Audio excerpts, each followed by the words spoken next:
The review, as you are about to see, is the account of the tragedy which befell a group of action figures. It is all the more tragic in that they were plastic, but had they sat on the shelves a very, very long time, they could not have expected, nor would they have wished to see as much of the mad and the macabre as they would see that day. For them, an idyllic review would soon become a nightmare. The events of that review were to lead to the discovery of one of the most bizarre crimes in the annals of internet history. Outside the Box Reviews, Texas Chain Saw Week.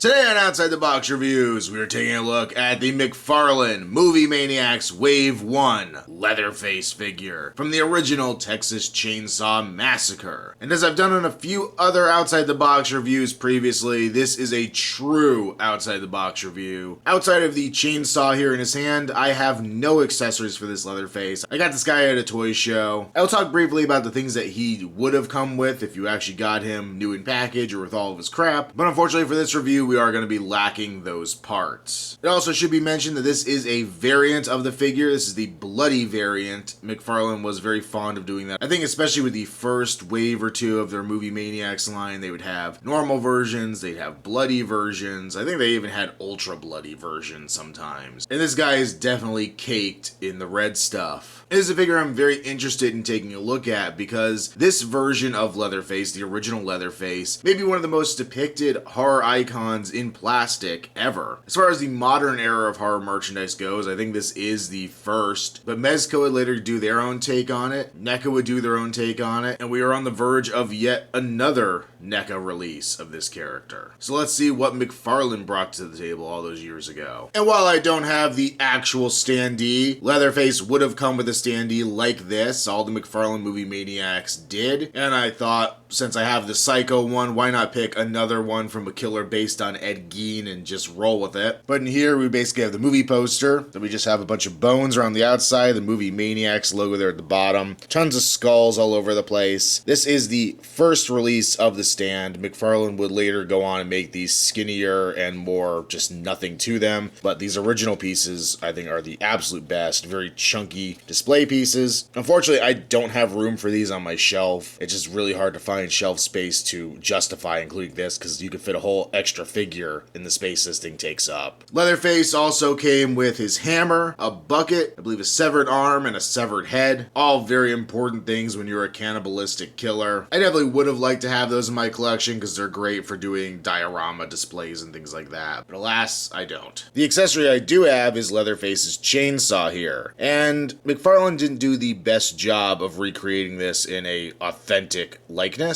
Now you do see on the one side here, we do have the yellow bit of the chainsaw, which the entire chainsaw in the movie, I believe, is yellow. So this is a little bit of that coloration, but it's missing a lot of it. I think they really just made a chainsaw based on what they thought a chainsaw should look like. There's little ornamental bits all over it, guards and things on it that definitely weren't there in the original film as far as I can possibly remember. The teeth on here are a little stubby. You can see they're very spaced out as well. I think a lot of companies would do the chain a lot better later on. These just kind of look cheap, and you can see they're all centered in the plastic as well, which doesn't really look too great. This version has a nice spattering of blood on it, a lot of it on the blade there, which is definitely important to do, and then really not much of it back on the rest of the saw itself, which I would have liked a little extra splatter. We do have some on the grip here, but not really anything further back. This honestly reminds me a little more of the Texas Chainsaw Part 3 chainsaw than it does the original. And here's the part where I say some unkind things about McFarlane's sculpting, but I just checked the copyright date on his foot. This figure came out in 1998. By comparison, the Cinema Fear version of this Leatherface that I've had in my collection for a while came out in 2007, so a 9-year difference. And seeing that this is almost a 20-year-old figure, well, you're just gonna have to think about what the state of action figures were 20 years ago, and it's much different than it is today. We of course have Leatherface in his classic killer mask. The coloration is a little drab here, very grayish looking, a little green, definitely not that yellow tanned hide look we get in the film. We do have a nice pattern of stitches going around the outside of his face. You can see where he stitched it all together. His teeth look really nice, his nasty teeth in there. His eyes look a little dead and wonky beneath everything, and there's really not a whole lot of shape to the mask. It's just kind of this blob of flesh. Going around to the back, he does have his hair coming out with some nice brown shading in there with the black, which is definitely welcomed. And of course, we do have the blood splatter all over this version. Going down onto the body of Leatherface, as I said, there's a lot of blood. When McFarlane does bloody, they do bloody. His shirt is caked on it. He does have his tan kind of work shirt underneath, the collar, and of course the iconic tie. It has the pattern very nicely done on it. The straps for the apron are part of the normal sculpt of the body, just hard sculpted on there. The apron itself is a slightly softer piece of plastic that's glued over top of the body. Definitely not something I think would be removable. It's probably not painted underneath or anything like that, but it is definitely a separate piece to keep it flowing once it goes past his waist. This of course also has a ton of blood on it. Sleeves are nicely done. I like all the wrinkles in here. The sleeves are kind of shortened up to his forearms. His hands are decently sculpted, basically just set to hold the chainsaw. Of course, being an older figure, he's kind of stuck in one or two poses that he could possibly achieve. So his hands are set to hold the chainsaw, and that's what he's gonna do. But they did put some nice shading in the paint, making his hands look dirty. They have some veins going in there. So really not bad detailing there on his hands. Spin him around to the back, and we get some very weird colors going on here. We get some more of the blood. Then we get these yellow stains. I don't know if these are supposed to be sweat stains because they're coming out of his armpits and then a little bit in the middle of his back. It's just a little strange. It could also be that this toy was just not treated very well in the time before it came to me, so it could be just something else going on here. But kind of a weird color choice if that is intentional. I do like back here, you can see his shirt is tucked in, and then we have the section here where it's not tucked. I think it's a really nice little detail. Back of his pants, we got the pocket sculpted in there, more blood, a lot of nice wrinkles going down the front of the pants. We got the seam on the side, more wrinkles at the bottom, and his big chunky shoes with plenty more blood on them. For articulation, like I just said, pretty limited. We do have a swivel at the neck, which doesn't really move much. He goes a little side to side, and even that's pretty tight. I think the joint probably needs to be loosened up a bit, but no up and down, none of that fun stuff. We have cut joints at the shoulder, so he can go up and down with his arms. On his left hand, we have a cut joint at the elbow, so he can swivel. The way it's sculpted, it actually looks pretty good no matter which way you swivel it. The lines don't all line up, but it's really not that noticeable, unlike some sculpts where it's very obvious once you rotate the arm, so kudos to them on that. On his left arm, he has a swivel here at the mid forearm, which I think also works pretty well. It's pretty easy to hide within the sculpt and everything, so really not bad as far as hiding the joints there. At the waist, we do have a swivel. It's a little hindered due to the shape of the body, but not a bad range of motion there as well. And then like most figures at the time, he's a statue all the way down to the bottom. And for a size comparison, here's our McFarlane Leatherface next to the Mezco Leatherface. And they stand almost the same height, except Mezco has his knees bent pretty severely. So if he was standing upright, the Mezco version would definitely be taller. The Mezco version's also a lot beefier looking, which I think is very important to the character. Leatherface was always kind of a bigger guy. And while these guys aren't badly in scale with one another, it is always kind of funny because everyone credits McFarlane as being the ones that established the 7-inch scale for these kind of horror movie collectible figures. But both Mezco and NECA, and a lot of other companies to come in the wake of that, have gone bigger. I must say this figure really surprises me. I went into this review, I hadn't really even paid much attention to this figure since I picked it up. I picked it up solely to do this Texas Chainsaw week of reviews, and I kind of just assumed it to be a steaming pile of crap, as a lot of McFarlane figures look in retrospect. But you know what? This figure's actually pretty solid. If this were 1998, hell, if this was 2003, this figure would probably be an easy recommend. He's a decent representation of Leatherface. Unfortunately, the two things on him that are way off are the two most iconic bits of Leatherface, that being the mask and the chainsaw. But for the time, I think this was a really nice figure. It's nearly impossible to recommend now, seeing that we've had so many better versions more recently. This is definitely the worst Leatherface in my collection, but he's really not that bad, and that's really surprising to me.